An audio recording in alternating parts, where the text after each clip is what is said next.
আসসালামু আলাইকুম রহমতুল্লাহ। প্রিয় মুসলিম দিনী ভাই বোন, কেমন আছেন? যেহেতু রমাদান মাস চলছে, আলহামদুলিল্লাহ সকলেই আমরা সিয়াম থাকি, আল্লাহ সুবহানাহু ওয়া তাআলার ইবাদত করি বেশি বেশি। কেননা যে যেমনই ইবাদত করুক না কেন, রমাদান মাস আসলে আলহামদুলিল্লাহ আমরা সকলেই আল্লাহ ভিডিওটা দেখিয়ে থাকি। সেটা আল্লাহ সুবহানাহু ওয়া তাআলাকে সন্তুষ্টির জন্য হোক আর মানুষকে দেখানোর জন্য হোক, এটা আল্লাহ সুবহানাহু ওয়া তাআলা ভালো জানেন। তো আলহামদুলিল্লাহ আমরা অবশ্যই আল্লাহ সন্তুষ্টির জন্যই আমরা ইবাদত করে থাকি মুসলিমরা। তো তারই ধারাবাহিকতায় আলহামদুলিল্লাহ আমার কাছে একটি দাওয়ার বই আসছে। বইটার নাম হলো অনুভবে রমাদান। ভালো করে দেখেন, অনুভবে রমাদান। লেখক হলো ডক্টর মীর মঞ্জুর মাহমুদ। যদিও বইটা আমি পড়ছি বেশ কিছু জায়গাগুলোতে, কিন্তু কোনো রেফারেন্স নেই।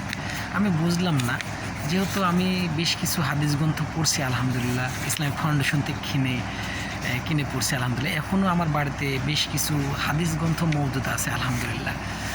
তো যেহেতু হাদিস গ্রন্থ মওজুদ আছে, যেমন সহিহ বুখারী, সহিহ মুসলিম, আবু দাউদ, নাসাই, তিরমিজি, ইবনে মাজাহ, মুওয়াত্তা মালিক, এ ধরনের বেশ কিছু হাদিস গ্রন্থ আমার বাসায় আছে।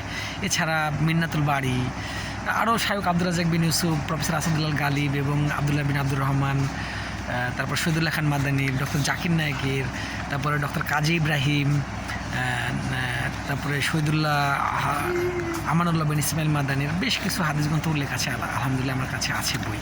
সময় নিয়ে একদিন তুলে ধরবো ইনশাল্লাহ। কিন্তু আমি এই লেখকের বই পড়তেছি, সেখানে কোনো রেফারেন্স উল্লেখ নেই, তার ডিগ্রি সম্পর্কে কোনো নেই, কোন প্রতিষ্ঠান থেকে ডিগ্রি অর্জন করছে সেটাও উল্লেখ নেই।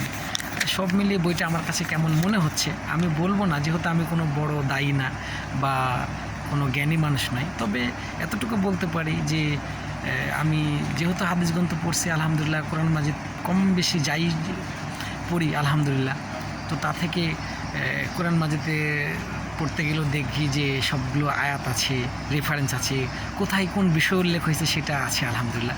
হাদিস গ্রন্থ কোন রাবি উল্লেখ করছে, কোন সাহাবীর কাছ থেকে আসছে, সেই রাবির হাদিসটা সঠিক কিনা, মুহাদ্দিসটা সঠিক কিনা, অনেক কিছু এটা আলহামদুলিল্লাহ উল্লেখ করা থাকে সেই হাদিস গ্রন্থগুলো।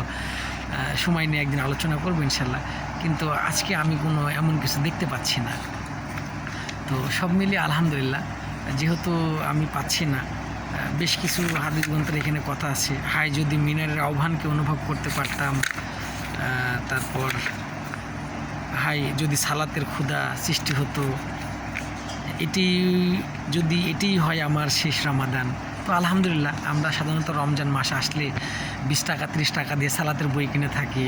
বিভিন্ন দেখা আছে 30 টাকায় 120 নেকি, এরকম অনেক বই কিনে থাকে আলহামদুলিল্লাহ ফুটপাত থেকে।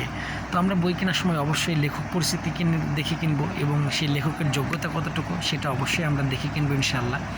পাশাপাশি আমরা মূল হাদিস গ্রন্থগুলো কেনার চেষ্টা করবো ইনশাআল্লাহ। যেহেতু আমরা মুসলিম, আমাদের ধর্মগ্রন্থ জানার অধিকার রয়েছে, এটা পড়ারও অধিকার রয়েছে এবং প্রত্যেক মুসলিমই দায়ীর কাজ করতে পারবে আলহামদুলিল্লাহ। তো সেই ক্ষেত্রে আলহামদুলিল্লাহ আমাদের এটা করতে হবে ইনশাআল্লাহ। আমরা অবশ্যই বই কেনার আগে লেখক পরিচিতি এবং সেই লেখকের ডিগ্রি জ্ঞান সম্পর্কে আমরা জানবো ইনশাআল্লাহ। একদিন এইসব নিয়ে বিস্তারিত আলোচনা করবো ইনশাআল্লাহ।